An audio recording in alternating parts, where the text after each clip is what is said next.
हमारे दौर में जितनी भी फनकाराएं थी वो ऐसी थी जो काम करने वाली थी। अब की जो थिएटर में अब लड़कियों में ना सिर्फ ये है कि मेरा गाना कैसा है, और अब है मुख्तसिर सा काम। खुदा दी कसमें वसीम अब्बास आज भी थिएटर ते आवे ते सारे कन्न फड़ा देवे। अब वो 2-3 आर्टिस्टों में जो सीनियर होगा ना थोड़ा सा वो कहेगा जी कि एनवी कटो तो एन रखो तो एन रखो। अपनी पहली प्रोडक्शन की ना ड्रामे वाले जो 2024 में हमने रिलीज हुई थी, उसमें अगर आप देखेंगे तो पाकिस्तान की ही कास्ट ज्यादा है। तो हमारे फनकार हैं वो जब वहाँ जाते हैं तो उनका भी तरीका कार थोड़ा दुरुस्त हो जाता है, थोड़ा सा वो लाइन पे आ जाते हैं। यहाँ आते हैं उनकी टोर ही बदल जाती है। मैं आपको बता रहा हूँ कि मेरा सच बहुत कड़वा है, बहुत से लोगों को चुभेगा, चुभता है चुभे, मुझे कोई प्रॉब्लम नहीं किसी की।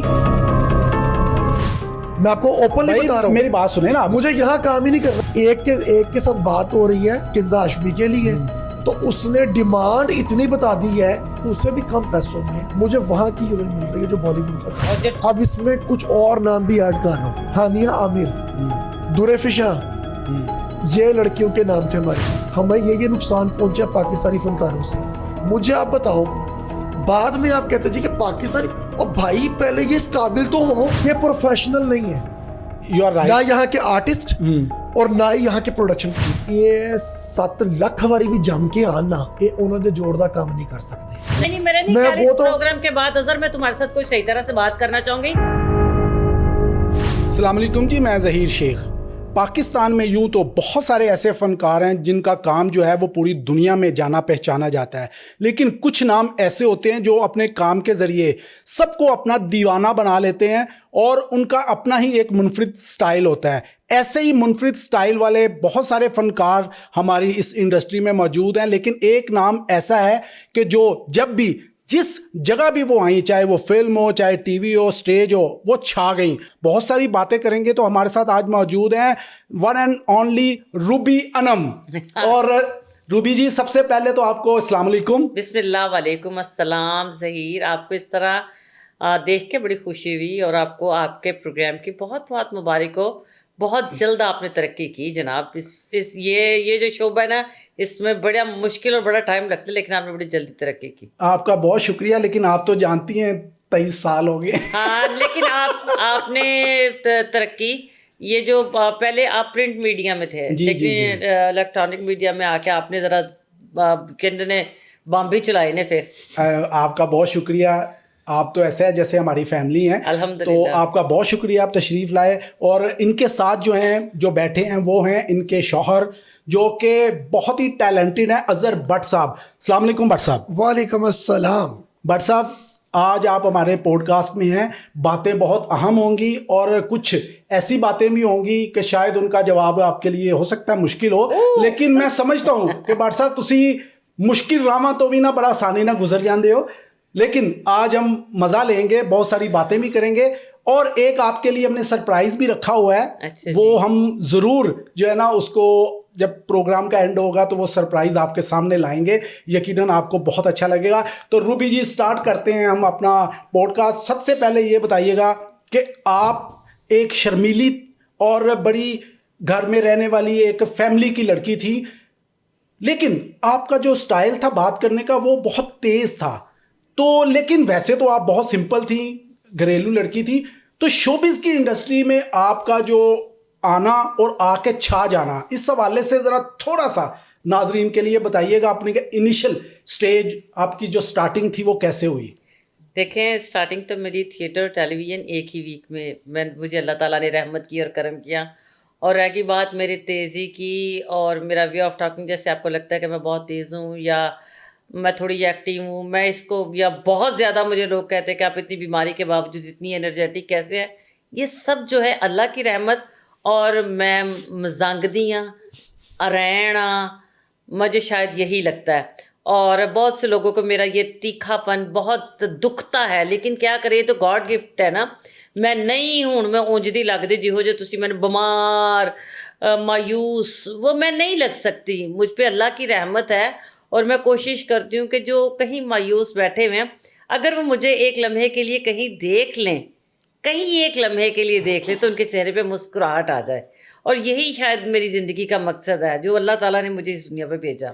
अच्छा, सबसे पहले आपको बताऊं, आज आप माशाल्लाह बारबी डॉल लग रही हैं। बारबी डॉल, क्या खूबसूरत आपने आज कटिंग और क्या स्टाइल, आपका हेयर स्टाइल बहुत अच्छा लग रहा है, मेकअप भी आपका बड़ा अच्छा है। तो ये बताइएगा कि आज स्पेशली ये जो तैयारी है, ये आप कितना टाइम लेती हैं यूजुअली तैयार होने में, किसी शो में पहुंचने के लिए मेकअप करने में आपका कितना टाइम वेस्ट होता है या समझ लें कि आप कितना टाइम लगाती हैं? अच्छा, मैं शायद इतना टाइम नहीं लगाती जितना अज़हर लगाता है। अच्छा जी। आप शायद यकीन कीजिए कि हमने कहीं जाना होता है तो सबसे पहले मैं अज़हर से बहुत पहले तैयार होती हूँ। ये मेरे ऊपर इल्जाम है। और ये आप पे जो इल्जाम लगेंगे उसका आपसे हम पूरा आपको मौका देंगे कि आप उन पे बात कर सकें और अपने इल्जाम जो है ना वो आज मैं खुली कचहरी में बैठा हूँ। जी जी जी जी अभी मैं चाह रहा हूँ कि रूबी से हम तमाम इल्जामात जो है ना वो इकट्ठे करें, तो आपकी टेबल पे रखें, फिर आप जवाब दीजिएगा। अच्छा, अब तो एक टाइम था कि 1 घंटा 1.5 घंटा मेकअप में, बालों में लगता था, लेकिन अब मेकअप इतना कम हो गया है और इतना फास्ट और इतना मतलब अब नेचुरल मेकअप जो है ना वो ज़्यादा, अब इतना टाइम नहीं लगता। अब मेरे ख्याल में 30 मिनट बहुत है मेकअप के लिए और बालों के लिए। ये मैं 30 मिनट ज़्यादा बता रही हूँ, लेकिन 30 मिनट पूरे चाहिए अब आपको हेयर स्टाइल एंड मेकअप, क्योंकि बाद में हमेशा सिंपल रखती हूँ और मेकअप भी अब मैं कोशिश करती हूँ बिल्कुल नेचुरल हो और थोड़ा कम हो, बल्कि अब के जो कैमरे हैं वो ज़्यादा मेकअप मांगते ही नहीं। और ये सब कुछ भी मैंने सीखा कहाँ से?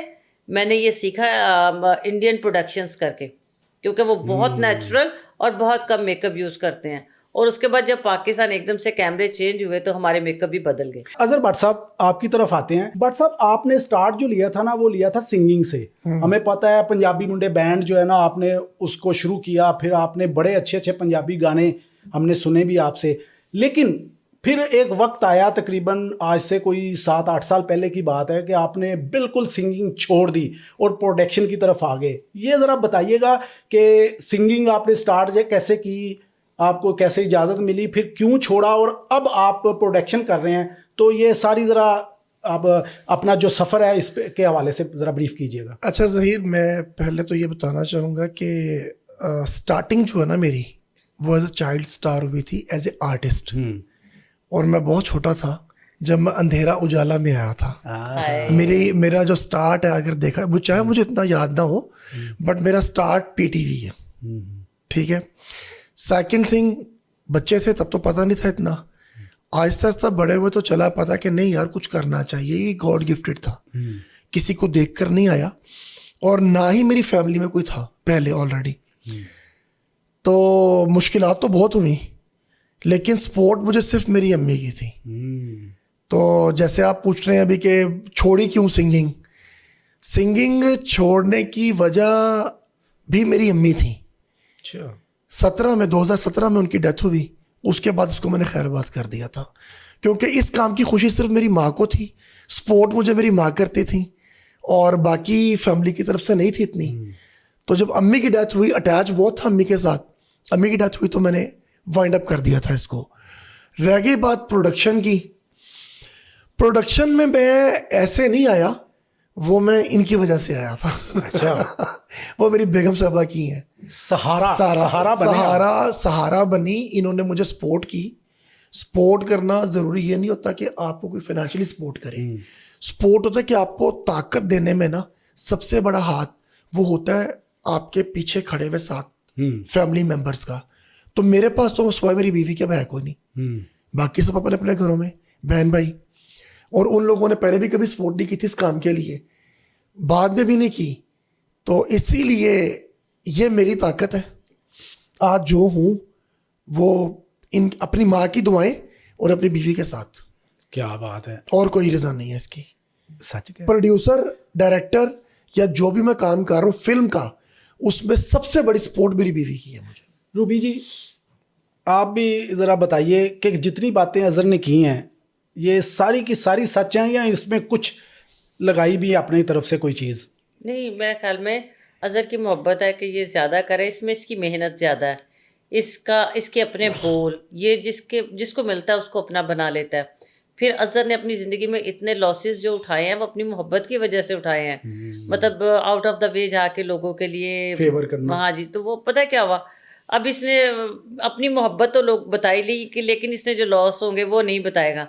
लेकिन अज़हर जो कुछ भी है अपनी ज़ुबान से है। लोग कहते हैं ना फलाना बंदा अपनी ज़ुबान दी खट्टी खांदा है, तो मैं ये कहूँगी कि अज़हर भट्ट जो है अपनी मीठी ज़ुबान की वजह से और अच्छे दिल की वजह से, ये अल्लाह ताला ने इस पे बड़ी रहमत की हुई है कि ये जहाँ जाता है इसको फतह होती है। चले छोटा सा सवाल, एज ए शौहर आपने अजहर भट्ट साहब को कैसा पाया? ठीक है, जैसे शौहर होते हैं वैसे ही है, कोई बखरा नहीं हैगा कि बंदा कभी कोई नीले रंग दा है या ठीक है अल्हम्दुलिल्लाह। हमारी लड़ाइयाँ भी होती हैं और लेकिन मेरा ख्याल है कि मैं ज़िंदगी में जितनी तरक्की कर पाई हूँ उसमें अज़हर का बहुत हाथ है। अगर मैं फ़िल्म का मुझ पे ये जो एक कहा भी फ़िल्म की, तो वो भी क्रेडिट गोस अज़हर, वो इसलिए कि अज़हर ने ही मुझे कहा तो मैंने फ़िल्म की, वरना मैं इतनी ताकत वाली इतनी हिम्मत वाली नहीं हूँ कि मैं फ़िल्म कर सकती, क्योंकि मेरे में तो इतनी ताकत ही नहीं और ना मैं इतना फ़िल्म का मैंने सोचा था। और फिल्म की परमिशन घर से भी नहीं थी। रूबी की जो वालदा थी ना, अल्लाह ताला उनको जन्नतों में ख़ास मकाम अता करे, आमीन। और उन्होंने भी इनको परमिशन नहीं दी हुई थी फिल्म की। तो फिल्म जब की थी, ये चल मेरा पुत पार्ट 2 से स्टार्ट हुआ था, तो लाइफ की पहली मूवी थी, हाँ जी, इससे पहले कभी किया ही नहीं हुआ था। पहले। तो उस वक्त भी इन्होंने इनकार कर दिया था काम से। तो मैंने फिर इनसे कहा था, मैंने कहा मेरी बात सुने, अम्मी अब दुनिया में नहीं है, अब्बू दुनिया में नहीं है, अब मेरे भी अम्मी अब्बू दुनिया में नहीं है, अब जो फैसला मैंने करना वो आपके मशवरे से है, और जो आपकी ज़िंदगी का फैसला है वो मेरे मशवरे से है। तो मेरा कहना ये है कि आपको ये करना चाहिए, ये छोड़े ना, क्योंकि एक इंटरनेशनल मूवी थी, अच्छा फ्रेंचाइज बन गया हुआ था रिदम बॉयज। बिल्कुल। तो इसीलिए ऑफर्स उस वक्त भी 2-3 थी, मगर हमने सेलेक्ट इसको किया था।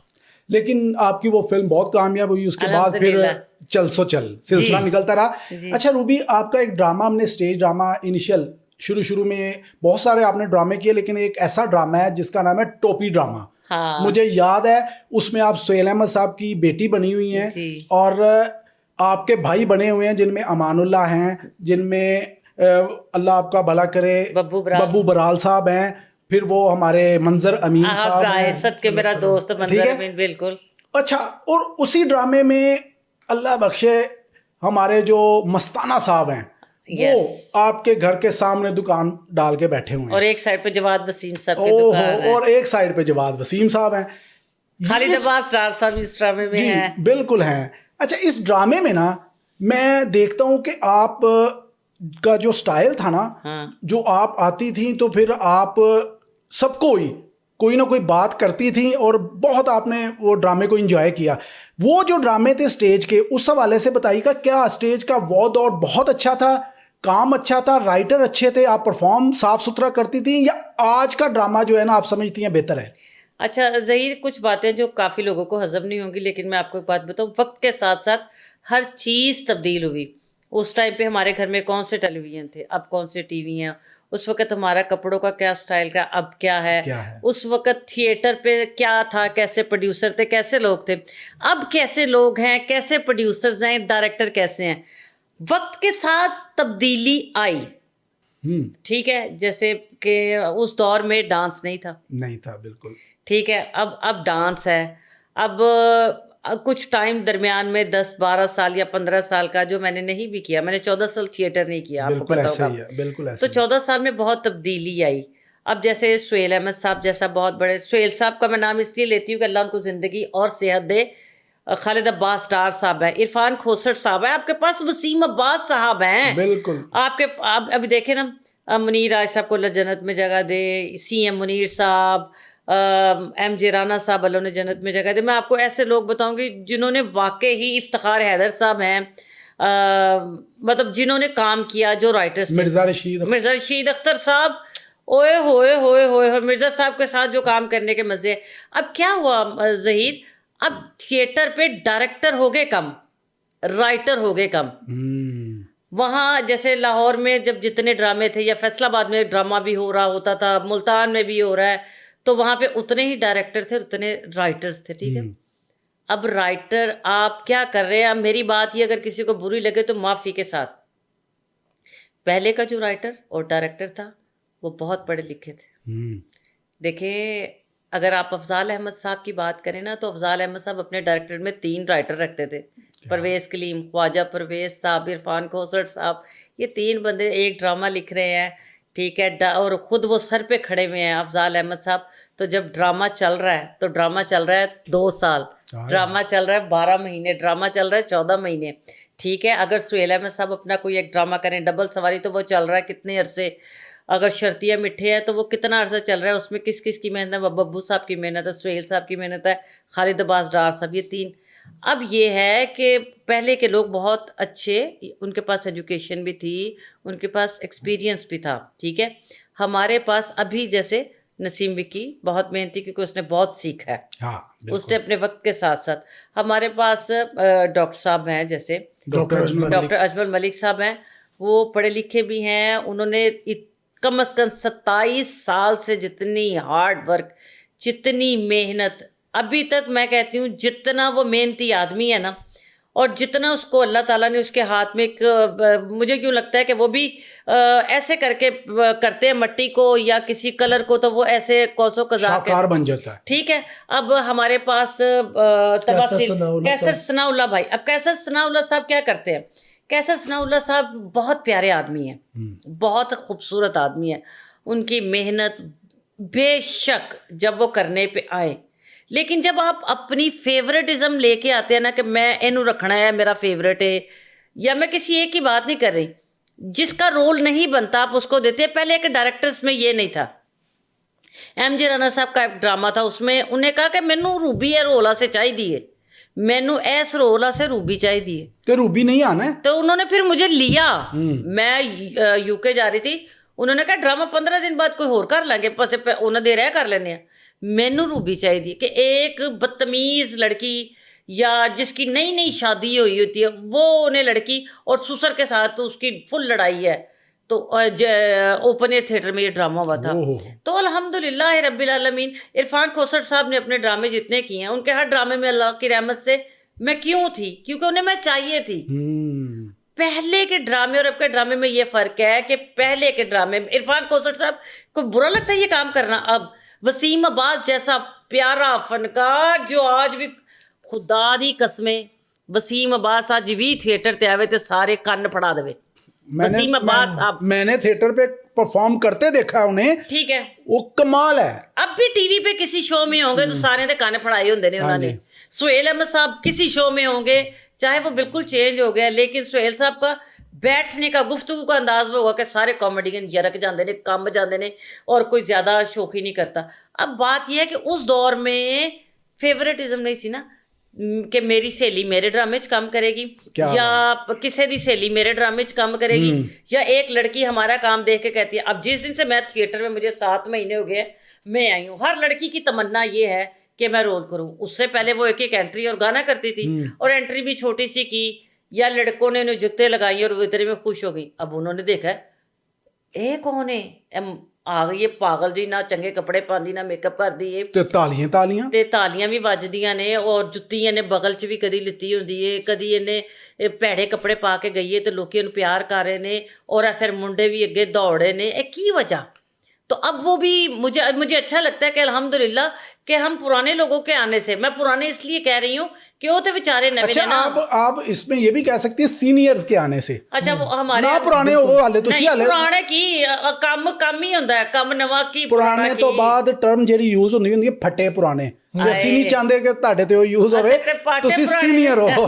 ਅਸੀਂ ਪਾਟੇ ਪੁਰਾਣੇ ਹੋ ਕੇ ਵੀ ਨਾ ਇਹਨਾਂ ਨੂੰ ਦੱਸ ਦੇਵਾਂਗੇ ਕਿਸੇ ਕੌਣ ਆ। ਅੱਛਾ, ਮੈਂ ਨਾ ਬੜੀ ਅੱਛੀ ਗੱਲ ਸਟਾਰਟ ਹੋਈ ਹੈ, ਇਹ ਤੁਸੀਂ ਯਾਰ ਸਹੀ ਜਵਾਬ ਦੇ ਸਕਦੇ ਹੋ ਕਿਉਂਕਿ ਤੁਸੀਂ ਸਾਰੇ ਦੌਰ ਦੇਖੇ ਹੋਏ ਨੇ, ਪਿਛਲੇ ਕੋਈ 25-30 साल ਦੇ अगर देखा जाए ना तो ਤੁਹਾਨੂੰ सब ਦਾ पता है। देखें, आपने एक चीज़ नोट की होगी, हम जब जाते थे ना स्टेज, वहाँ पे लड़कियों में ना जो चीज़ें हमने देखी हैं, एक दूसरे के साथ उनका हर वक्त मुतक्का रहता था, लड़ाई झगड़ा किस वजह से। मुझे याद आज भी कि अगर उसने काला सूट पहना है एक जूनियर ने, तो सीनियर जो आई है ना उसने उसका उतरवा दिया है। हाँ, होता था। उनने क्या ला दे, मैं भी एंट्री मेरे काले सूट दी, तू तेरी जुर्रत किमें हुई। इस तरह के काम होते थे। क्या आप समझती हैं कि जो सीनियर हैं उनका अपने नए आने वालों के साथ रवैया जो है वो अच्छा रहा है माजी में, या आज क्या पोजीशन है इस हवाले से? अच्छा, माजी में हमारी सीनियर्स जैसे बहुत अच्छी भी, बहुत बहुत अच्छी भी, एक दो ऐसी थी जो क्योंकि खुद ड्रामे प्रोड्यूस करती थी और मेरे ख्याल में शायद उन्हें अपने आप पर इतना यकीन नहीं था, उन्हें अपने आप पर इतना एतमाद नहीं था जिसकी वजह से वो इस तरह की हरकतें करती थी। तो ना आज उनका नाम है, ना ही उनका कोई नाम लेने वाला है। आज भी मैं विश के हवाले से लोग ये कहेंगे मैं विश मोटो, हाय कितनी प्यारी आंखें थी, कितनी प्यारी फनकार थी। ठीक है, आप अगर पीछे चले जाए शीबा हसन साहिबा जैसी फनकारा, और मैं तो ये कहूँगी जो मैंने आज तक जो सबसे ज़्यादा मैं मिस करती हूँ अगर किसी को, चकोरी बेगम।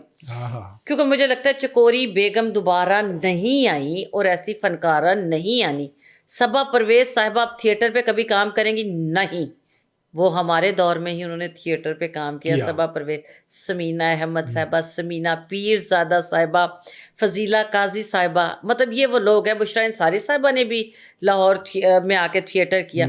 अब हम जब वो एक दौर थिएटर का था, अब ये लोग नहीं आएंगे क्योंकि अब उन्हें पता है। अब तो आपने देखा लड़कियों के कैबन्स बन चुके हैं, वो अपने कैबिन में बैठती हैं, अपनी एंट्री होती है, उन्हें नहीं पता उससे पहले वाली ने नीले पहने हैं, पीले पहने हैं। अब कम से कम ये लड़ाई ख़त्म हो चुकी है। अब वो लड़ाइयाँ नहीं हैं। अब मेरे ख्याल में तमाम अब की जो थिएटर में अब लड़कियों में ना सिर्फ ये है कि मेरा गाना कैसा है, और अब है मुख्तसर सा काम। अब वो इतने लंबे चौड़े, अब जैसे मैंने जहाँ तक देखा नसीम विक्की के ड्रामे में जो है वो ड्रामा मतलब 1 घंटा 1.5 घंटा उसमें आपने गाने भी करने हैं। और सेम इसी तरह देखा जाए तो डॉक्टर अजमल मलिक साहब, उनके ड्रामे में भी रोल्स जो है ओफ माय गॉड, उसमें भी वो स्क्रिप्ट अब वो रिहर्सल करवाते हैं। लड़कियों को आदत ही नहीं है। अब रिहर्सल पे तो हम लोग ही पहुंचते हैं ना, रात को रिहर्सल करनी और वो शाम में भी रिहर्सल करते हैं। अच्छा, ये बड़ा एक अहम सवाल मैं करने लगा हूँ। आप ये देखें कि जब एक पुराना दौर था तो जो भी सीनियर आर्टिस्ट होता था वो सबसे ज़्यादा पैसे लेता था, सबसे ज़्यादा अपीयरेंस होती थी, सबसे ज़्यादा स्टेज पे नज़र आता था। आज एक लड़की जो है सबसे ज़्यादा पैसे लेती है लेकिन सिर्फ 1 गाना और 2 सीन है उसके। हाफ टाइम के थोड़ा सा पहले, जस्ट पहले उसने आके एंट्री करनी है और 7 गाना करना है। ठीक है, तो पैसे सबसे ज़्यादा। आप क्या समझती हैं कि ये क्या हो चुका है? ये काम जो है, ये काम तो ना हुआ, ये तो मैं देख रहा हूँ कि ये तो ताल्लुक, राब्ते, और ये काम तो इस तरह कभी भी नहीं। मैंने तो अक्सर कहता हूं कि आप जितने ज़्यादा पैसे हैं उतना काम तो ले लें।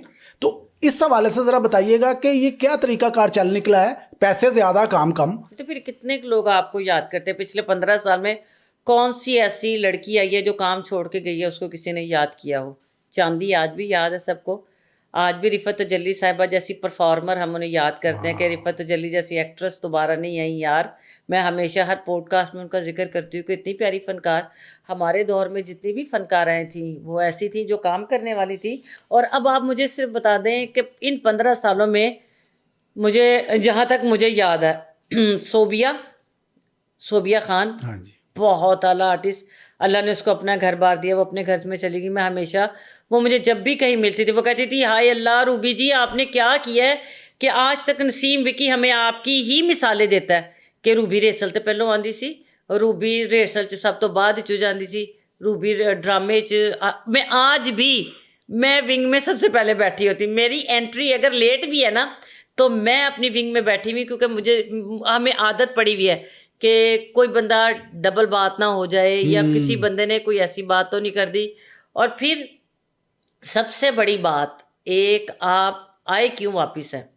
अज़मा बुखारी जी ने जब ये कहा कि ड्रामा अच्छा होना है, ड्रामा अच्छा हो रहा है, तो मेरे मियाँ ने मुझे इजाज़त दी। और अज़मा बुखारी जी जैसे लोग अगर ये सोचें कि हम लोग वहाँ बैठ के हमारे होते हुए वल्गैरिटी हो रही है या हम वल्गर कर रहे हैं, तो वो यानी उसका दिल नहीं टूटेगा। वो कहेंगे कि यार असे तो इन्ना दे ना लेते ने, ऐसे हमने तो इनको कहा है काम करने के लिए और यही आके इस तरह करेंगे। तो मेरे ख्याल में मेरी सबसे ज़्यादा यही कोशिश होती है कि मैं अपनी अब वाली लड़कियों को भी ये कहती हूँ कि काम करो, से अपने जो सीन्स हैं इनको बनाओ। और अल्हम्दुलिल्लाह मैं ऐसे झूठ बोलूँ, लड़कियाँ अब जैसे फ़िरोज़ा, मैंने उसको देखा वो अच्छा काम कर रही है। ज़ारा बहुत अच्छा काम कर रही है, ज़ारा जो जी। थिएटर की, अब वो रोल पे तवज्जो दे रही हैं। मुझे इतना मज़ा आता है जब कहते डॉक्टर साहब साडा रोल नहीं हैगा, साडा रोल क्यों नहीं सही हैगा। तो मुझे लगता है कि यार ये होना चाहिए, ये फाइट होनी चाहिए। और जैसे ईमानदारी की बात है, जो जो जो क्या कहते हैं, मुल्तानी, दीदार मुल्तानी, दिलदार। यार क्या आला आर्टिस्ट है, क्या आला परफॉर्मर है। ये वल्गर ना भी करें, मैं आपको 4-5 लड़कियों का बताऊं, ये सिर्फ आके सिंपल तरीके से खड़े होकर बात करें तो ये फिर भी मुकम्मल आर्टिस्ट है। क्या बात है। ये देखिए ना, सीनियर एक जो होता है ना, उसकी नजर होती है, वो पहचानता है। अब आपसे एक मनाहिल मैंने देखी, मनाहिल, हाँ। मेरी उससे मुलाकात नहीं है, लेकिन मैंने देखा कि वो भी बहुत अच्छी आर्टिस्ट है। मैं हर उस बच्चे, वो नसीम विक्की के पैनल पे ज्यादा काम बहुत करती अच्छा काम करती है ना, बहुत अच्छा। और वो बड़ी चुलबुली सी, माशाल्लाह, बहुत अच्छी आर्टिस्ट है वो भी। अच्छा रूबी जी, जैसे अजहर भट्ट में देखता हूँ कि आपने जब आपसे तकरीबन 16 साल हो गए शादी को, ठीक है, उसके बाद अजहर भट्ट साहब ने भी अपना एक स्टाइल जो है ना वो उसको चेंज किया। अब ये एक प्रॉपर प्रोड्यूसर डायरेक्टर बन चुके हैं और आपको इंडियन फिल्मों में काम करवाने के लिए इन्होंने राज़ी भी किया और करवाया भी। अब मैं ज़रा इनसे भट्ट साहब ये बताइएगा कि जब आपने सोचा कि अब मैंने फिल्म बनानी है, तो फिल्म तो पाकिस्तान में भी आप बना सकते हैं, क्योंकि हमारे फिल्मी हालात जो हैं वो ख़राब हैं। हम चाहते हैं कि अच्छे प्रोड्यूसर आएँ, यहाँ फिल्में जो है ना वो चलें और हमारी इंडस्ट्री कामयाब हो। लेकिन आपने इसके बावजूद आपने हमसाया मालिक की फिल्में, जो पंजाबी फिल्में बनती हैं उधर, उनको प्रेफरेंस दी, उनके साथ आपने मिल के मुश्तरका फिल्म साजी की और फिल्में बनाई। आप क्या समझते हैं कि हमारा जो पाकिस्तान है, इसकी फिल्मों में को फिर कौन ठीक करेगा? अगर आप का वो माइंड यही है कि हमने वो उधर काम करना, इधर नहीं, तो कौन ठीक करेगा हमारी फिल्मों को? उसकी एक रीज़न नहीं है।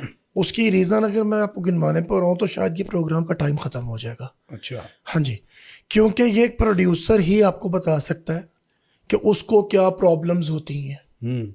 ये जब काम स्टार्ट किया था ना प्रोडक्शन का, तो इसमें क्या प्रॉब्लम्स आती हैं।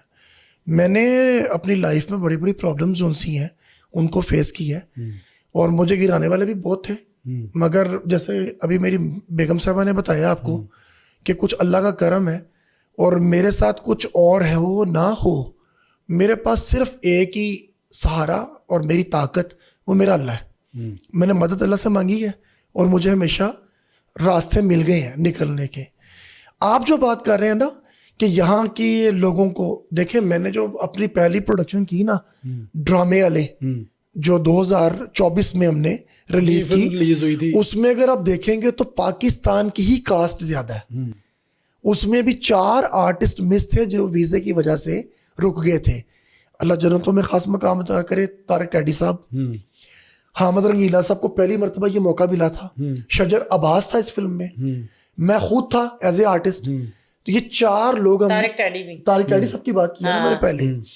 तारिक टैडी साहब जो है ना, वो बड़ी ख्वाहिश थी उनकी, उनका रोल बहुत अच्छा था फिल्म में। तो बात ये है कि नसीब की बात है ये। सेकंड, आपने भी बात किया क्वेश्चन कि यहाँ के आर्टिस्ट, 9 आर्टिस्ट थे पाकिस्तान से इस फिल्म में, 5 गए और 4 रह गए। अब वहां की कास्ट अगर आप बात करो तो वहां से 3 लोग लिए हुए थे। सेकंड, आपका क्वेश्चन जो था कि अगर हम ये नहीं करते तो इंडस्ट्री यहाँ की कहां से कैसे सरवाइव करती है। यहाँ का एक्सपीरियंस बहुत गंदा हुआ मेरा। अच्छा, जरा शेयर कीजिएगा। कोई ऐसी बात होगी तो शायद वो पसंद ना आए लोगों को। लोगों के लिए तो नहीं करनी आपने तो सच बताना है। मैंने सच वो बताना जो मुझसे बीती है। जी, आप बीती। मैंने सच वो बताना है जो मैंने फेस किया इन लोगों को। हर जगह पर प्रॉब्लम्स आई हैं मुझे। ठीक है। मैंने अभी सेकंड मूवी स्टार्ट की हुई है जिसका 9 दिन का स्पेल रिकॉर्ड हो चुका है। ठीक है। माल्टा, यूरोप में किया हमने। उसमें मैंने वली हामिद अली खान को लिया पाकिस्तान से एज ए हीरो। ठीक है। क्योंकि वली की बड़ी ख्वाहिश थी कि अजहर भाई मैंने करना है काम। वो 3 साल पहले भी एक फिल्म कर चुके हैं। जी, वो 3 साल से वेट कर रहा था मेरा। सही है। मैंने उसको ये बात बोली थी कि वली तुम्हारे अपने इतने रिलेशन है, तुम तो चाहो किसी के साथ भी कर सकते हो। उसने मुझे एक बात बोली थी, उसने कहा अजहर भाई हम लोग हैं खान साहब फैमिली, तो हमसे बेहतर कोई नहीं जानता। यहाँ पर कहते कुछ है और करते कुछ है। बिल्कुल ऐसा ही है। मुझे आपका ये पता, जब आपने हाँ कर दी तो ये मेरा काम होना है। हाँ डेफिनेटली। क्योंकि आप जुबान से नहीं फिरते, ये वो जानता था। ओके, टाइम गुजरा, वली को लिया। यहां से लड़की वली के कहने पर ही मैंने कराची की टीवी आर्टिस्ट, अब अगर है लाहौर की, जुबाब राना, हाँ बिल्कुल है, उसको मैंने कास्ट किया। मीटिंग्स हुई, सब कुछ हुआ, हर चीज तय हो गई, पैसे भी तय हो गए। ठीक है, करते करते करते करते जब टाइम आया वीजे जमा करवाने के लिए, तो वो लड़की की हर चीज ही चेंज हो चुकी थी।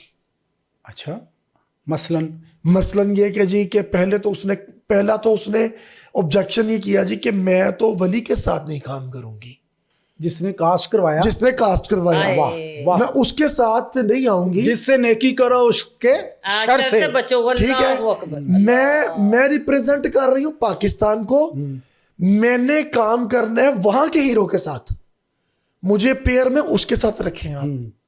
मेरी बात आपसे ये हुई थी। मैंने कहा जी बिल्कुल ठीक है। उस वक्त तक हालात कुछ और थे। सेकंड थिंग ये कि आप कल को जो इंडिया के अंदर शूट होगा उसमें आपका वीजे का इशू बनेगा, वहां पर आप जाके शूट नहीं कर सकती। वहां का फनकार यहाँ के शूट नहीं कर सकता, इसकी परमिशंस नहीं है दोनों कंट्रीज में। ठीक है, तो हमारे लिए प्रॉब्लम आ रही है। तो अभी हम लोगों ने डिसाइड ये किया है कि यहाँ का कपल यहीं पर होगा इकट्ठा। पोर्शन ऐसा यानी कि स्क्रिप्ट में वो अपनी थोड़ी चेंजिंग की है। उस लड़की ने कहा जी नहीं, वली के साथ, यहाँ के हीरो के साथ मैंने काम नहीं करना। क्या बात। सारा कुछ होने के बाद जब एंड टाइम वीजा जमा हो रहे हैं, सबके पेपर जा चुके हैं, उसने इस चीज से माजरत कर ली। मेकअप आर्टिस्ट का भी है ना। ठीक है, फिर सेकंड अब जो आ रही है कि मेकअप आर्टिस्ट जो स्टाइलर है वो मेरा यहां से जाएगा, इनकी डिमांड्स ही हैं। अच्छा, सबसे बड़ा इशू आपको बता रहा हूं, अब इसमें कुछ और नाम भी ऐड कर रहा हूं। किंजा हाशमी, हानिया आमिर, दुरेफिशा, ये लड़कियों के नाम थे हमारे पास।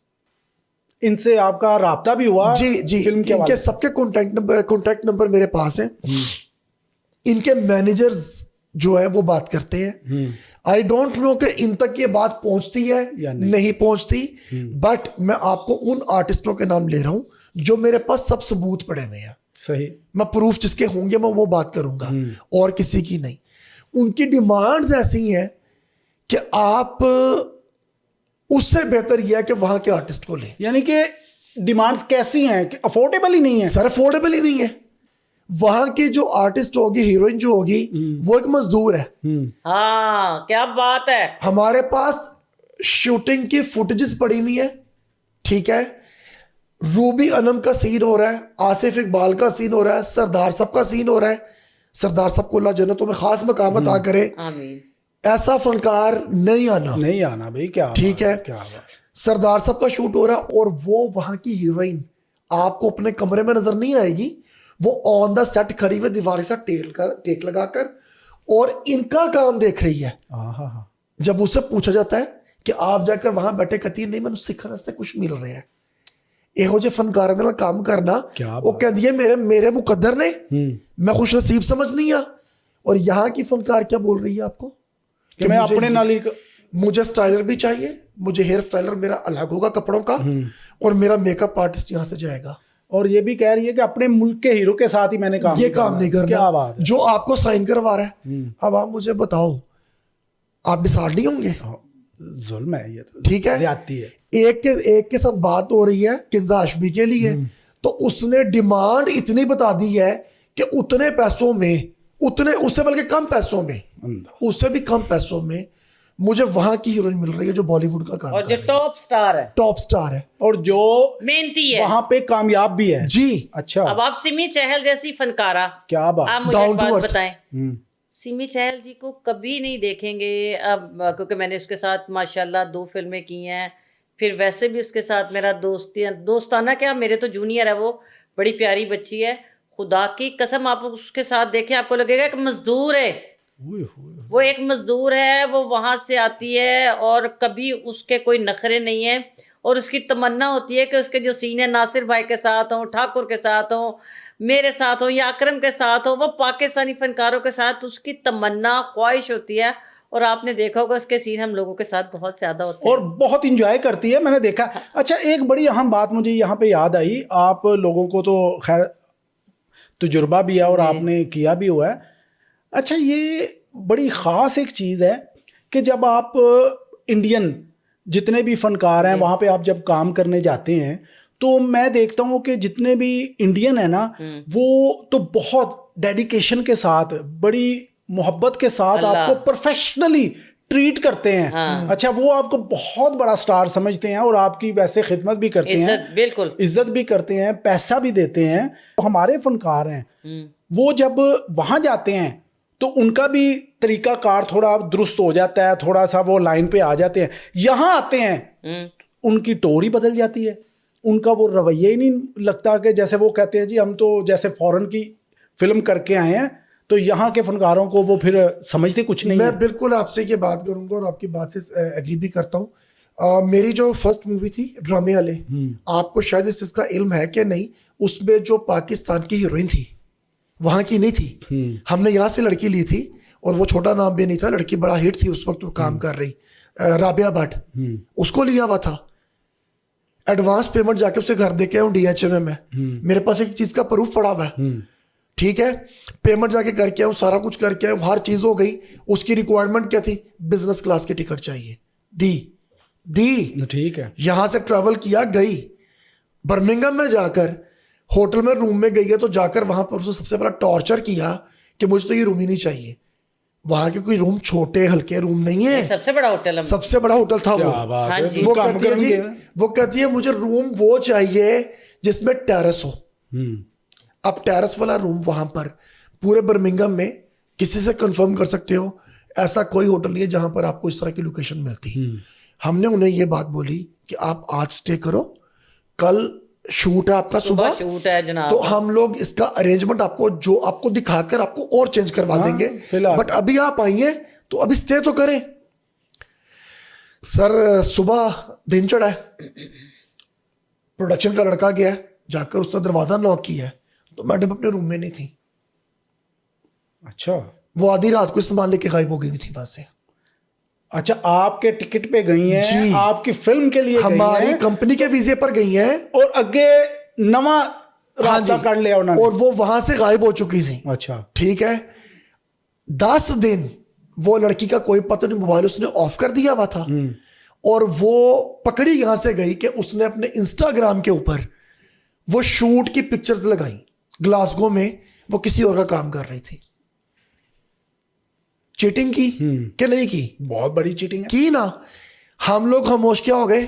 उस वक्त एक्शन हम ले सकते थे, लेकिन इसको बैन करवा सकते थे, लेकिन मैंने अपने पाकिस्तान का नाम ना डूबे, हमारे मुल्क के ऊपर इस चीज का आएगा, हमने इस चीज को दबा लिया। बट इस समय कॉन्टैक्ट मेरे इसको मैसेजेस किए कि हम तुम्हें यहां पर ना 10 साल के लिए बैन करवा देंगे। 10 दिन के बाद उस लड़की ने मैसेज कर रिप्लाई किया कि ऐसा कुछ ना कीजिए कि मैं पाकिस्तान वापस जा रही हूँ। अर्जेंटली हमें उस रात में ये लड़की शरण कौर यूके से ही अरेंज हुई, क्योंकि ये वहां पर काम कर रही थी। हमें किसी ने बताया और इससे वहां पर करके डील, और हमने इसको शूट पर करवाकर 1 दिन का वो भी शूट मारा जाया आया हुआ है। हमें ये नुकसान पहुंचा पाकिस्तानी फनकारों से। मुझे आप बताओ, बाद में आप कहते जी कि पाकिस्तानी, और भाई पहले ये इस काबिल तो हो। मेरी ये बात बहुत चुभेगी इन्हें लोगों को, कई भड़केंगे भी इस बात पर। भड़के मुझे मुझे प्रॉब्लम नहीं है, मैं इनको फेस कर सकता हूं। जो ये कहे कि मैं झूठ बोल रहा हूं, आए 1 to 1 बैठे, मैं आपको पूरे प्रूफ देता हूं इनके। अच्छा भाट साहब, इतनी ज्यादती आपके साथ की गई, आपका पैसे का भी नुकसान हुआ, आपकी शूटिंग, जाहिर है आप इतना क्रू लेके गए हुए हैं, उनमें भी डिस्टर्बेंस पैदा हुई, फिर आपने इनके साथ, इनके हवाले से क्या कार्रवाई की पाकिस्तान में आकर? नहीं की, क्यों नहीं की? अपने मुल्क की बदनामी ना हो भाई, यहां आके तो आप कर सकते थे ना। सर मैंने क्यों, मैं आपको बता, अच्छा मैंने राबिया भट्ट को कॉल की थी, ठीक है। इस चीज के गवाह मेरे पास सबसे बड़े कौन है, छोटा नाम नहीं है, हम उनको अब्बा जी कहते हैं, खालिद अब्बास डार साहब। अच्छा। मैंने उनसे बात शेयर की, मैंने कहा अब्बा जी ये मसला बना, मेरे साथ ये बात हुई। उन्होंने कहा बेटा इसको फोन करो। मैंने कॉल किया, उस लड़की ने आगे से मुझे पता क्या बोला है, उसने कहा जो करना कर लो, ठीक है, मुझसे ज्यादा बात करोगे मैं हरासमेंट का केस कर दूंगी तुम पर। वो आगे से मुझे ये सुना रही है मेरे बंदे तो- मेरा लीगल एडवाइजर तुमसे बात करेगा। अच्छा, हाँ जी। तो एडवांस भी नहीं देना मैंने वापस? कुछ भी नहीं, हर चीज। रूबी जी, जी अजहर बट मासूम शोहर आपका, मासूम तो नहीं है ना करो जी, तो मैं हरास। अपनी अभी आई मैं थी। आपको बताऊं, अभी इसने फिल्म लगानी थी और दूसरी बात है इसने यहाँ ये काम करना है। अगर ये अभी से इस तरह के लड़ाई झगड़े और एहो जी अपनी ताकत वहाएगा तो अगे किन्नी की तरक्की कर लेनी सी। यू आर राइट, आप ठीक कह रही हैं, लेकिन एक बंदी कह रही है, एक अदाकारा, कि मैं हरासमेंट का केस करूंगी, और आप भी करूंगी। आर्टिस्ट हैं। आप ये बताएं कि उसके खिलाफ कार्रवाई तो बनती थी ना, कि आप प्रोड्यूसर एसोसिएशन में कोई दरखास्त देते या डायरेक्टर एसोसिएशन, जो भी पाकिस्तान में जरिए। हमारे यहाँ कुछ नहीं हो सकता ज़हीर स्वाय खजल खुआरी के और कुछ भी नहीं है, कोई कानून नहीं है, मैं आपको बता दूं क्लियरली। अच्छा, हाँ, तो आप फिर आपने भी सबर शुक्र कर लिया? वो उसकी रीजन पता क्या है? उसकी रीजन ये है कि एक फनकार जब किसी दूसरे फनकार के साथ काम कर रहा होता है ना, किसी बड़े फनकार से, वो उन लोगों को फिर बिठा लेते हैं बीच में, और चलो यार छड्डो कोई गल नहीं, ये वो, यहाँ ये प्रॉब्लम्स है, आपको उनके मुंह पे फिर चुप करना पड़ता। मेरा 27 लाख रुपए का लॉस किया वो उस लड़की ने, ओहो, ठीक है, लेकिन मैंने छोड़ दिया किस पर? अपने अल्लाह के कोर्ट में। आज वो लड़की कहाँ है? मंदिर पर, वो काम का पता ही कुछ एक साल हो गया मेरे ख्याल में, मैंने तो उसको कोई नहीं, मैंने सबर किया है। हाँ। 2-3 लोगों से मैंने पूछा भी है कि मैंने कहा यार उसको कोई अता पता है कि चलो किसी से बैठकर बात तो की जाए इसके साथ। वो कह रहे हैं जी कि वो तो काम ही नहीं कर रही, उसका पता ही कुछ नहीं। और मुझे 2-4 लोगों ने खुदा की कसम ये बात की है, मैं ऑन द रिकॉर्ड बता रहा हूँ आपके प्लेटफॉर्म पर, उन्होंने कहा तो है साइको बड़ी बड़ी, तो उन्होंने काम किया क्यों? अब बताया मुझे, मैं क्या जवाब दूं? पहले जांच पड़ताल आपको चाहिए थी। गलती हमसे हो गई इस चीज की। आप गलती की सजा तो फिर भुगतनी वो पड़ेगी। भुगत रहे हैं। अब वो तो गायब है पर्दा स्क्रीन से। रूबी जी, ये बताइएगा कि इंडियन स्टार्स के साथ जब आप काम करती हैं तो कितने प्रोफेशनल हैं, और अपने काम के साथ उनका डेडिकेशन जो है, वो आप क्या फीलिंग आती है? मज़ा आता है आपको कि अगर कोई मेकअप आर्टिस्ट है तो उसने मेकअप का काम करना है, अगर कोई लाइट मैन है तो वो लाइट के वाले से पूरी तैयारी पे है, अगर कोई डायरेक्टर, किसी के काम में कोई दूसरा दखल अंदाजी नहीं करता। इस पे जरा मुझे गाइड कीजिएगा, ताकि हमारे यहाँ के जो प्रोड्यूसर डायरेक्टर, जो दूसरे लोग हैं, क्रू वाले जितने भी हैं, उनको भी पता चले कि काम कैसे होता है। मैं एक तजुर्बा शेयर करें, माफी के साथ आप बात कीजिएगा। एक बात का मैं इसका जवाब शॉर्ट दूंगा, बाकी बात रूबी जी बताएंगी। मैं आपको सिर्फ इतना कह सकता हूं, ये 7 ਲੱਖ ਵਾਰੀ भी जम के आना, ये ਉਹਨਾਂ ਦੇ जोड़ ਦਾ काम नहीं कर सकते। नहीं ऐसे मत कहो, मैं आपको हकीकत बता रहा हूँ। नहीं ऐसे ये बड़ा कड़वा सच है, बड़ा कड़वा सच है, ये हजम नहीं होगा। अच्छा बार साहब, ये प्रोफेशनल नहीं है, यू आर राइट, ना यहाँ के आर्टिस्ट और ना ही यहाँ के प्रोडक्शन की टीम वाले। चले इनके साथ काम करोगे तुम? मुझे नहीं करना किसी के साथ काम, मैं आपको ओपनली बता रहा हूं। मेरी बात सुने ना, मुझे यहाँ काम ही नहीं करना किसी के साथ। मैं यही पूछने वाला हूं, अगर यहाँ सभी ऐसे हैं जी, नॉन प्रोफेशनल हैं, तो आपने आखिर 10 फनकार लिए थे ना, जिनमें 5 ने काम किया है, बाकी अब दोबारा कहां से लेंगे? अच्छा आप सुने मेरी बात, आप क्या 5 को काम करवाया, उन 5 से काम मैंने कैसे करवाया ये मैं जानता हूं, मेरा अल्लाह जानता है या मेरी टीम जानती है। अब छोड़ दें बात यहीं पर। नहीं तो उन 5 में से जो आपको ना करना, मैंने अपनी इस फिल्म में जो एक्सपीरियंस हासिल किया मैंने वो शेयर किया। मैं आपको बता रहा हूं कि मेरा सच बहुत कड़वा है, बहुत से लोगों को चुभेगा, चुभता है चुभे, मुझे कोई प्रॉब्लम नहीं किसी की, बट मेरा एक्सपीरियंस इतना बैड हुआ है कि मैंने अपने लोगों के साथ कि मैंने तब कसम खा ली थी कि अब नहीं। रूबी जी, एक चीज मैं बताना चाहूंगा कि मैंने इस फिल्म में से अगर कमाया ना कुछ हकीकत में, तो वो 2 लोग हैं, और वो मैं नाम जरूर लूंगा और हर जगह लेता हूं। उसमें है कैसर पिया और एक आसिफ इकबाल। आगे मेरा इशारा आप समझ जाए। क्या बात है। और बीवी तो मेरी वो तो खुद थी। नहीं मेरा नहीं मैं वो तो प्रोग्राम के बाद अजहर मैं तुम्हारे साथ कोई सही तरह से बात करना चाहूंगी। नहीं, तुम्हारी इस तरह की गुफ्तगू से मेरे काम पे बहुत असर पड़ता है। कुछ भी नहीं असर पड़ता। नहीं यार क्या हो गया, आप इतना ना करें, आप इस तरह करें। मैं इसी फील्ड में काम करती हूँ और मैंने यही काम करना है, या तो मैंने ये काम छोड़ देना, मुझे आता ही ये काम है। लेकिन रूबी जी आप ये बताएं, आप इत्तेफाक नहीं करती अजहर के साथ? आप पहले इतनी मोहब्बत क्यों करते हैं? आप मेरी बात सुने। अब मैंने यहाँ काम अगर नहीं किया, लेकिन कहते ने ना कोड़ी नहीं चढ़े तो कोड़ी चढ़ दे, तो वेखिया ना। तो यहाँ अगर कोई काम कर रहा है ना तो उसने ABC तीन कैटेगरीज रखी है, तो तू कैटेगरी कोई नहीं रखी, तो पहले ही ठा कोई कैटेगरी रखी है। एक बंदा काम नहीं कर रहा, B क्लास से ले लें, आप C क्लास से ले लें। मैंने ये सीखा यहाँ पे, आपके पास एक बंदा आपकी एंट्री में नहीं आ रहा, आपके काम में नहीं आ रहा, आप दूसरा रख लें। आपके पास ये है, ये है, ये है, आपने तो पहले इको ही सोलो, यही मैंने रखना है, यही मेरे रोल की डिमांड है, आपके रोल की डिमांड है, आप 2 बंदे रखें कि अगर ये नहीं है तो ये कर ले, ये मुझे तंग करेगा, मैं ये यहाँ पे यही काम होता है। सर यहाँ पर सबसे बड़ा प्रॉब्लम क्या है, आपने अगर 2-3 आर्टिस्ट कास्ट कर ली है ना, अब वो 2-3 आर्टिस्टों में जो सीनियर होगा ना थोड़ा सा वो कहेगा जी कि एनवी कटो तो एन रखो तो एन रखो। अब आपको ये कहा जा रहा है भाई मेरी वहां पर इसलिए नहीं सुनी जाती, ये वो लोग जो है ना चढ़दे पंजाब वालों, उन लोगों की सबसे बड़ी खासियत पता क्या है काम की, वो लोग अपने लिखे हुए कैरेक्टर के साथ कंप्रोमाइज नहीं करते। उन्होंने लिखा है कि ये रोल रूबी अनम, अब वो रूबी अनम की जगह आप उनको 10 नाम सजेस्ट कर दो, उन्होंने आपकी नहीं सुननी। ठीक है, अब मुझे जिन लोगों के बारे में कहा जा रहा है उन लोगों की वहां पर डिमांड ही नहीं है, उनको वो जानते ही नहीं। तो मैंने तो आपको यही कहना है कि भाई इनको छोड़ दे, वो नहीं सुनेंगे इस चीज को, उन्होंने लिख दी है ये रोल आपका, तो ये आप ही करेंगे। अगर आप नहीं करेंगे तो उसके लिए वो रिसर्च करेंगे कि इसके ऑल्टरनेट में हमने क्या करना है। मैं ये उनको नहीं कह सकता जी कि ये मेरा बंदा, आप इसको करें, इसको निकाल दें। जाहिर है जी वो प्रोफेशनलिज्म तो यही है।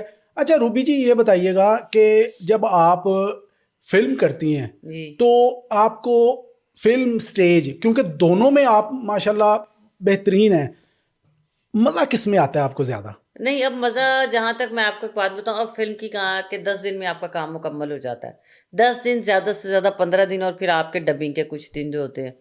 और थिएटर का अगर करते हैं तो ये तो रेगुलर ही करना पड़ता है। मुझे मज़ा थिएटर पे बहुत आता है, मैं बहुत मतलब मुझे लगता है कि ये अल्लाह ताला की ख़ास जो रहमत है ना मुझे, ये मेरे यकीनन नीचे कमेंट्स में बहुत अजीब सी बातें लिखेंगी, ये अल्लाह की रहमत नहीं, तो मैं उनसे ये कहूँगी दीवाना हंसे या जिसे तू तौफीक दे। हमें अल्लाह ने ये रहमत की है कि हम लोगों को चेहरे पे स्माइल लेके आते हैं। एक बंदा कितना डिप्रेस्ड है, पता नहीं घर से क्या उसकी परेशानियां, हम उसको अगर हंसा देते हैं तो वो कुछ लम्हों के लिए तकलीफ भूल जाता है। तो हम तो डॉक्टर हैं, ठीक है। तो थिएटर बहुत मज़ा आता है, लेकिन फिल्म में अब ये है कि फिल्म आपका पता लगता है कि आप कितने पानी में। मुझे नहीं पता था पहले, क्योंकि मैंने तो कभी किया ही नहीं, मैंने टीवी आपको पता किया। तो मुझे फिल्म कम मज़ा आया और मुझे लगा कि हाँ भाई मैंने बहुत देर कर दी, मुझे बहुत पहले फिल्म करनी चाहिए। अच्छा रूबी जी, आपकी बहुत सारी बातें जो हैं वो मार्केट में गर्दिश करती हैं, कंट्रोवर्शियल भी होती हैं, कुछ मामलात भी आपके मुतक्के भी बड़े लगते हैं। अच्छा, अब सबके साथ अजीब सी बात है ज़हीर, मैंने कभी आप मुझे एक बात दो, आप मेरे बचपन के दोस्त हो, चलो ये बता ही देना चाहिए मुझे। आप और मैं बचपन के दोस्त हैं, मतलब हम दोनों की स्ट्रगल पीरियड और सारा काम हम एक दूसरे को जानते हैं। आप कभी सोच सकते हो जिंदगी में कि मैं किसी के रिस्क की दुश्मन हो जाऊं? कभी नहीं, कभी। हाँ, मैं सच बोलती हूँ। हाँ, कभी मेरे से ये ज़रूर बहुत ये हो जाता है कि मुझे पता नहीं लग रहा होता कि मैं अपने दोस्तों में मैं सही तरह से बात कर देती हूँ, या जो मेरे अंदर बात होती है वो मैं कर देती हूँ। उन्होंने किसी ने चुप जावे तो मैं की करा। अच्छा बुशरा अंसारी साहबा सीनियर आर्टिस्ट हैं, मैं नहीं दोहराऊंगा, बताइएगा क्या मसला था और क्यों ये इतनी बात फैली? अच्छा जी, मेरे ख्याल में अजहर ही बताएंगे, क्योंकि अजहर ने मुझे मना किया। हम ये प्रोग्राम कर रहे हैं, ठीक है, आपके यहाँ पर टीम खड़ी हुई है सारी, ऐसा ही है। अब एक भाई साहब वहां पे खड़े के मोबाइल पर अपनी फुटेज बना रहे हैं, ऐसा ही है ना। ऑफ द रिकॉर्ड हमारी जो बातें हो रही हैं, कैमरे पर नहीं है, कैमरे ऑफ है, ऑफ द रिकॉर्ड बातें हो रही हैं, और आप क्वेश्चन करते हैं कोई किसी काम के मुतालिक। रूबी कह रही है कि ये क्वेश्चन ना करें, इसको खत्म करें, कुछ और करें। हमारी सीनियर है, हमारी लेजेंड है, हमने उनको देखकर सीखा है, इज्जत कर रही हैं। उन्होंने कहा जी रीजन क्या बनी? रूबी कह रही मुझे नहीं पता इस चीज का, बट मेरे साथ ये वाकया हुआ है। यूके में किसी राइटर ने बात की है, फीमेल राइटर है, हम नाम नहीं लेंगे उनका, हमें जरूरत ही नहीं, इसीलिए इस बात को दबा दिया गया था, हमने इसको उछालना नहीं था। वो खातून की बात बताई जा रही है, वो राइटर जो थी ना, उन्होंने रूबी को ऑफर किया अपने ड्रामे के लिए कि ये एक पंजाबी कैरेक्टर है, हमने लाहौर में शूट करना, ये वो। इन्होंने ये बात बोली कि आप ये काम बुशरा जी से करवाएं, एक तो नाम बड़ा है, फिर ये वो खुद पंजाबी अच्छी बोलती है, बहुत अच्छी। ठीक है, तो हम तो उनके बच्चे हैं इस मामले में। बातें इस तरीके से वो बता रही थी ऑफ द रिकॉर्ड। आप उस प्रोग्राम को देखिएगा, उसका एंगल चेक कीजिएगा, वो कैमरे की शूट नहीं है, सही सही, वो मोबाइल का शूट था। वो फिर फसादी जो होते हैं वो नहीं, ठीक है। ये एक्सप्लेन कर रही थी उनको कि वहां पर उस खतून ने मोबाइल पकड़ा, ये मैं जा रही हूँ, ये उनकी नकल उतार रही थी, जो कि एडिटर ने बैठकर एडिट करके उसको सफाई से उसने अटैच किया। मे बी उसको लगा हो कि ये चीज को क्लिक हो जाएगी, हाँ। और वो लग गई। और इसमें मेरे और उसमें सामी भाई का कोई उसका भी कसूर नहीं है एंकर का। वो इतना बिजी है, वो इतना बिजी था कि उस बेचारे ने प्रोग्राम को पूरा वॉच भी नहीं किया। लेकिन बाद में सबसे पहले मुझे बताया भी उसी ने, उन्हें क्या आपा, मैं क्या पुत्र हूं, कुछ नहीं हो बस सकता। जो है ना। नहीं, उन्होंने भी ये बात बोली कि मैं इसको कट कर दूं, लेकिन वो उस वक्त इतना फैल चुका था कि वो कह रहे हैं कि हम कट कर भी देंगे तो लोगों के पास तो जा अच्छा चुका है। रूबी जी, लास्ट में ये बताइएगा कि ये जो टिकटॉकर लड़कियां हैं हाँ। और ये जो सोशल मीडिया यूज करके और बुरी हरकतें, गंदे जुमलेबाजी और डांस करके पैसा कमाने की जो हवस है, ये आप क्या समझती हैं नौजवान नस्ल को किस तरफ लेके जा रही है? नहीं, ये तो अब सबको अक्ल होती है। आपके घर वालों को पता होता है कि आप क्या कर रहे हैं, आपके माँ बाप को भी पता होता है कि किस बच्चे के कमरे में लाइट कितनी देर तक चलती है, कहाँ क्या है। अब के वालिदैन को अपने बच्चों पे नज़र रखनी पड़ेगी। अब जब बच्चे आपसे पैसे नहीं मांगते तो आपको पता तो होना चाहिए कि बच्चे अपनी ज़रूरियात कहाँ से पूरी कर रहे हैं। मेरी बेटी ये कितने अच्छे कपड़े कहाँ से पहन रही है, मेरी बेटी रात के टाइम या शाम के टाइम कहाँ जाती है, आपको हर चीज़ का पता है। हम अपने घर से जब निकलते थे तो हमारे वालिदैन को पता होता था ना। अब भी हम अपने घर से थोड़ी देर लेट हो जाए तो ठीक है, अजहर मुझे कहेगा अब तुमने 12 बजे आना था, 12:15 क्यों हो गई या 12:30। तो इसी तरह ये वालिदैन का ही है। जब तक वालिदैन नहीं चाहेंगे, मैं जब तक मेरा मियाँ नहीं चाहेगा, मेरी क्या जरूरत है कि मैं काम कर लूँ। हम लोगों का टिकटॉक है, 2 अकाउंट है, लाइव हार्डली हम 2 बार ही हमने चेक किया है, लेकिन हमने बंद कर और दिया। ज़हीर हर बंदा चाहता है कि शॉर्ट टाइम में ज्यादा अमीर होना, ठीक है, ये चीजें ऐसे पैसे नहीं चाहिए। ये लोग बर्बाद हो रहे हैं। बर्बादी इस वजह से है कि आपके मुल्क में तालीम जो है ना वो ख़त्म करने पे कोई लोग लगे हुए हैं कि आपके बच्चे नशे पे लगे। आप हमारे मुल्क में जो इस वक्त चल रहा है कि आपके बच्चे नालायक हों। एक बच्चा कहता है जी मैंने फलानी इतनी मेहनत करके मैंने इतने पैसे कमाने, एक बंदा इतनी कुछ भी नहीं करता, वो ये कर रहा है। आप देखें बाप बेटी के साथ, अल्लाह माफ़ करे, आपने खुद देखे कितनी खबरें आ रही हैं अजीब अजीब अच्छा सी। और फिर आप ये देख रहे हैं भाई बहन के साथ क्या टिकटॉक बना रहे हैं, किस तरह के बना रहे हैं। ला इलाहा इल्लल्लाह मोहम्मद रसूलुल्लाह। हमारी आज भी मेरे छोटे भाई हैं, मैं उनकी आंखों में आंख डाल के नहीं बात कर सकती। हमारी तरबियत जो जिस तरह की गई है, बिल्कुल भी नहीं। मेरी मतलब हम लोग आज भी सबके सर पे हाथ फेरते हैं। जो हमारी सीनियर्स जो हैं जिनको बुरा लगता है कि मैं बहुत ज़्यादा, मुझे कहीं तुम क्यों सबको बेटा कहती हो, तैनू की लोड़ पई आपी को आंदी, तू आपी को आएंगी तो सानू भी आपी कहना पे, सानू भी कहंदे ने रूबी प्लीज तू अपने आप नू इंज ना कर। मैं कहा यार आपी बहन हाजी साहब को आना। तो मैंने कहा ये मैं नसीबों वाली हूँ कि अल्हम्दुलिल्लाह रब्बिल आलमीन के परवरदिगार ने। अब ये बच्चियों ने खुद डिसाइड करना है, खुद फैसला करना है कि उन्होंने क्या करना है। ਜਦੋਂ ਘਰ ਭੁੱਖ ਹੋਵੇ ਤੇ ਉਦੋਂ ਤੁਹਾਡੇ ਕੋਲ ਫੈਸਲਾ ਕਰਨਾ ਮੁਸ਼ਕਿਲ ਹੁੰਦਾ ਕਿ ਤੁਸੀਂ ਹਲਾਲ ਕਮਾਣਾ ਹੈ ਕਿ ਹਰਾਮ ਕਮਾਣਾ ਹੈ। ਇਹਨਾਂ ਬੱਚੀਆਂ ਨੂੰ ਹਲਾਲ ਤੇ ਹਰਾਮ ਦੀ ਪਛਾਣ ਨਹੀਂ ਹੋ ਰਹੀ, ठीक है। और दूसरी जड़ी गल है, आने वाला जड़ा कल है वो कभी भी खूबसूरत नहीं होएगा। आप देख लें हमारे शोबिज़ में कितनी शादियां कितने % कामयाब हुई हैं आज तक। सही बात है। हमारे यहाँ जो लोग शोखियां मार मार के मर गई ने अपने, अल्लाह मुझे माफ़ करे, मैंने उनके घर बर्बाद होते हुए देखे ज़्यादातर। जो एक्स्ट्रा ऑर्डनरी के मैं पैसा कुछ बहुत कुछ है लेकिन सब कुछ नहीं आए अल्लाह पैसे के लिए। देखो हम दोनों ने बड़ा बड़ा क्राइसिस भी देखा है और अब देख भी रहे हैं। मतलब हम जिंदगी के सबसे मुश्किल तरीन टाइम में से गुजर रहे हैं। अप एंड डाउन लाइफ में चलता है, लेकिन हमने बहुत अच्छा टाइम, बड़ा हसीन टाइम भी देखा है।